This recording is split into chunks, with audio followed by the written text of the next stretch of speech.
A group of nearly 80 CEOs and investors have written an open letter to G7 leaders demanding bolder action on climate change.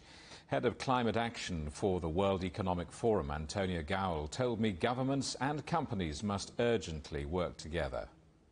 On one hand, they're asking for governments to step up, right? So about 60% of governments have set targets to tackle climate change in line with what science tells us we need to do. So we need the other 40% of those emissions to be tackled by governments. So that's sort of number one. Number two is tackling climate change is a global challenge. So we need those governments to commit to funding, in particular from the rich economies, the $100 billion that they've committed to the developing economies to help them also tackle climate change and also adapt to the impacts of climate change. And really what that requires is partnership. So we need the governments to be collaborating also with these companies, and this is a welcome offer to do so, to help speed up the climate transition. These companies have a role themselves to take action, don't they? Responsibility also starts with them and putting their own houses in order.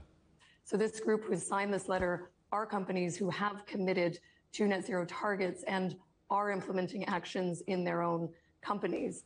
And that is, yes, committing to targets in 2050, but also in the near term, making those investments and putting in place those near-term plans to really show that the transition is on its way today, not waiting kind of a couple decades for things to start changing. So the role of business is clear. It's not about passing the buck or handing responsibility over to governments or other stakeholders. It's to say that we need to in parallel take action today and then collaborate, because that's the only way that we're going to speed up the transition and achieve the goals that we need to achieve to mitigate climate change.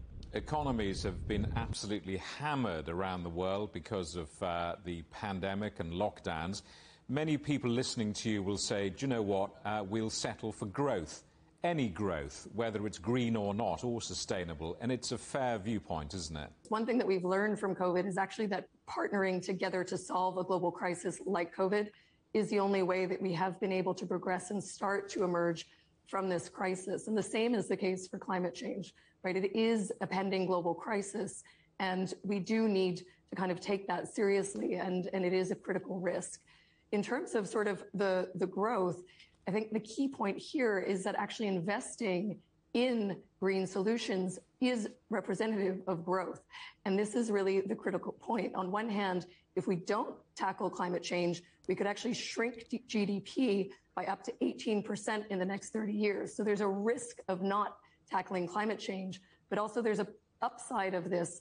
And we have some analysis that says that we can create up to 395 million new jobs by investing in nature positive solutions. And that's significant. So on one hand, we can create new jobs, we can enhance GDP if we're putting money in the right place and taking it out of the wrong types of investments, which we know are going to cause us challenges when it comes to climate change.